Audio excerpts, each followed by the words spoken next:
Eso pasó esta semana Tremendo. en 3 días y sigue la semana que viene. Muy bien, vamos a hablar con Daniel Estico, es economista, para entender qué significa, qué nos deja este 25,5% de inflación de diciembre y cuál es la perspectiva, Daniel, hacia lo que viene. El gobierno lo lee como una buena noticia.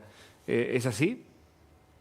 Claramente, Hugo, es una muy buena noticia el 25,5%, porque implica que del sinceramiento cambiario del 118% que hubo el 13 de diciembre y que después terminó en el mes con el 120% por las micro devaluaciones diarias, fue un valor equivalente al 22%, y que es una tasa de traspaso de evaluación a precios que se había verificado, ¿te acordás, Hugo, en la época de enero 2014, cuando hizo lo propio Axel Kicillof, con una tasa notablemente menor? En ese momento había devaluado 23%. Pero la diferencia es que ahora tenés el mismo traslado a precios, pero con liberación de precios. ¿Por qué? Porque el gobierno desarmó todos los precios cuidados, el ahora 12, todos los precios administrados, Las naftas. y entonces Sí, precios rápidamente... justos, ¿no?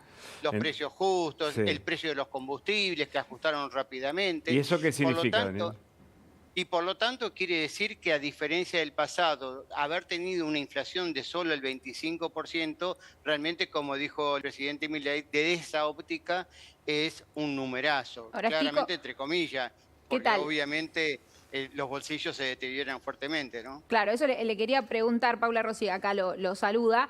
Pensaba en este Paula. número del 25,5 y también ahora, lo ha dicho el mismo gobierno, febrero, marzo y abril se vienen las modificaciones en lo que son los subsidios a las tarifas, ¿no? O sea, ha hablado del gas, por ejemplo, con modificaciones en el esquema de subsidios que el gobierno dice no está bien armado eso. Bueno, ¿puede llegar a impactar de forma que se genere un número más alto que ese 25,5 o podemos pensar que el 25,5 fue una cifra muy alta pero que empieza ya o que se aplana o que ya empieza a descender? ¿Usted qué opina?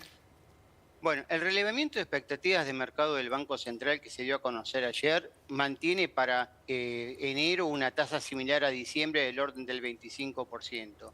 Sin embargo, creo que es una tasa, me parece un poco alta. Creo que la tasa de enero debiera ser bastante menor, sobre todo, aunque alta por supuesto, porque tenemos los nueva ronda de aumento de combustibles, Claro.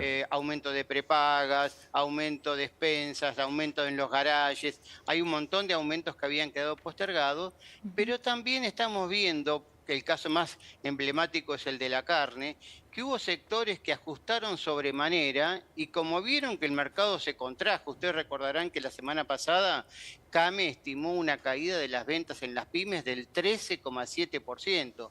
Por lo tanto, no es que los precios ya corrigieron, pero el mercado va a empezar a obligar a las empresas a que dosifiquen los aumentos, como también propuso hacer el gobierno con las tarifas. Dice, hay un atraso monumental, pero no lo podemos recuperar de un día para otro. Ahora, miremos hacia adelante. Algunos dicen que es muy difícil que el 2024 tenga una inflación anual por debajo del 200%. ¿Usted qué ve?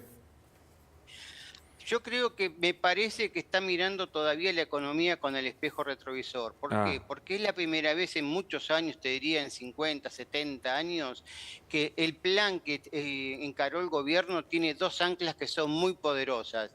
El ancla fiscal de ir rápidamente al déficit cero base caja, o sea, el ministro Caputo dijo, voy a pagar lo que me ingresa. Si no tengo caja, voy a postergar los pagos, pero no puedo caer en déficit fiscal.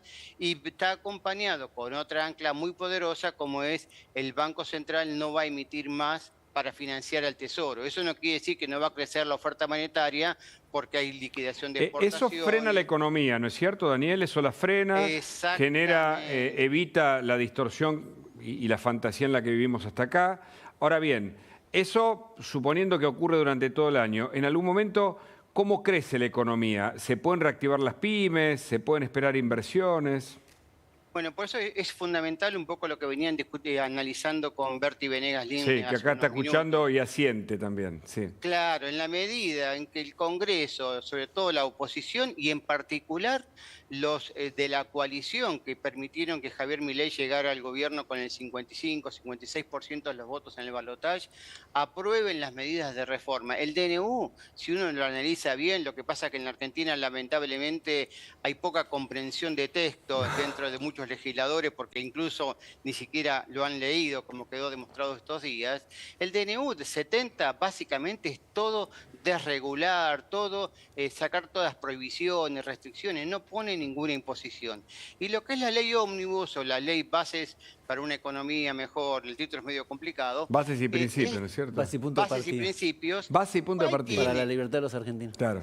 claro, ahí Remitiéndose al puede haber Verdi, ¿no es algunos cierto? puntos puede haber algunos puntos de conflicto, pero en general te diría que en 70%, 80% es pro mercado, pro empresa, pro creador de empleos. Entonces, en la medida que eso se apruebe y el mercado ya lo empezó a descontar, hoy vimos que la tasa de riesgo país, que se había disparado arriba de los 2.100 puntos, volvió a bajar a 1.900. Los tipos de cambios paralelos también convergieron a un dólar más cercano a 1.100, 1.120 y no 1.200 como amenazaban dispararse la semana a comienzos de semana. Así que todo eso apunta a que es factible que tengamos un primer semestre bastante complicado por la combinación de más inflación y menos actividad, pero como bien preguntas Hugo, va a empezar a partir de abril a manifestarse el efecto de la recuperación de las cosechas que va a acelerar la liquidación de divisas.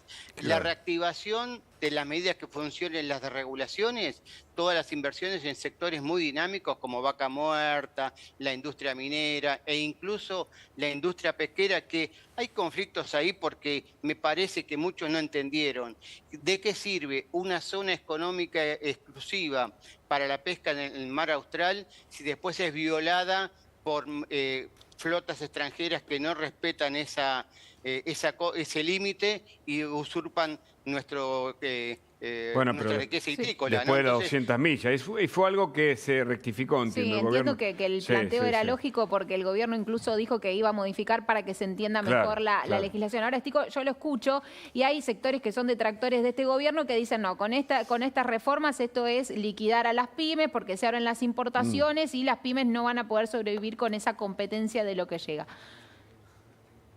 le diría que escuchen a Gustavo Lázari, que ya hoy escuchaba que reunió a más de 2.000 pequeñas empresas Sí, para lo dijo. tratar de convencer a los legisladores de que estas medidas son pro pymes, son pro incentivo de la inversión, del Claro. empleo, de la dinamizar la actividad que está tan bastante deteriorada. Así que los que insisten con regulaciones, con cepos, con cuidados para los caciques sindicales, nos ha llevado a esta decadencia. Bueno, Entonces, este es el fundamental un punto. cambio, ¿no? Ese es el punto. La cuestión es si hay apertura en algunos sectores bien intencionados y algún cambio, digamos, de paradigma en otros que están, a ver, atrasados o atravesados tal vez por sus propios intereses o conveniencias, para que el gobierno pueda justamente llevar adelante un plan tal como fue elegido en las elecciones. Este es el gran desafío.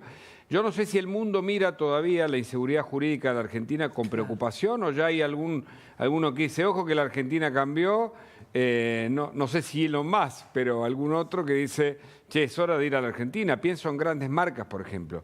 Walmart se fue en el último año, ¿no? O el año anterior, por ejemplo. Exacto, ese es el deseo, pero claramente hasta que no estén formalizado el decreto del 70, Claro, que esté incluido en la ley de las bases y principios, y conozcamos la reglamentación, la letra chica, las inversiones van a tratar en llegar.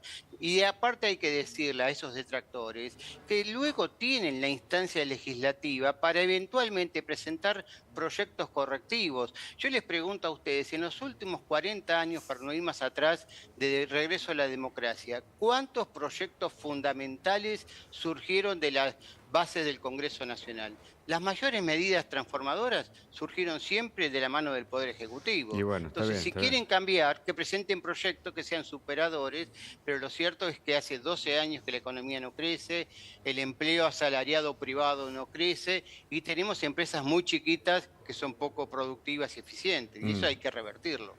¿Los precios qué vemos hacia adelante finalmente? ¿Que se van a ir acomodando de a poco para darle alguna noticia a la gente que nos ve? Y mucha. Sí, yo creo que tenemos la experiencia de la plan de convertibilidad que veníamos de una hiperinflación y vimos cómo hubo un reacomodamiento de precios que fue muy duro en la etapa inicial, pero luego se estabilizan y los salarios empiezan a recuperarse y con eso el consumo y la actividad económica. Por lo tanto, por ahora se está dando tal cual como lo planteó previamente el presidente de la Nación cuando era candidato. Vienen épocas difíciles, pero realmente es la primera vez que si se hacen todos los pasos correctos, con defectos, porque somos seres humanos, es muy factible que tengamos un segundo semestre con mayor actividad y con rápida desaceleración de la inflación. Se le van a enojar las pymes, porque dijo que son empresas productivas poco eficientes. Es que, Paula, vos sabés que si vos hacés la cuenta de cuánta cantidad de empresas hay en la Argentina, que son bien medidas, porque la FIT te cuenta que hay más de 550.000 empresas, pero 200.000 son empleadores que son consorcios de edificio que aparecen como empleador porque tienen al portero como registrado como empleado, pero empresas son 300.000. Dividí los 10 millones, los 7 millones, 8 millones de asalariados en el sector privado por esas 300.000 empresas, te da un promedio de 25 personas por empresa. En el mundo una pyme son 100, 150 empresas, entonces acá somos en pequeñas, como promedio nacional. Por supuesto que hay un grupo importante y significativo que mueven la economía de las pymes, pero están muy poquitas de ese núcleo duro de 300.000 que tiene la economía. Daniel, muchas gracias por este contacto, muy gentil. Hugo, Paula y saludos a Berti. Acá Un está abrazo Berti. grande, Daniel, querido amigo. Berti, ¿por qué asentías con,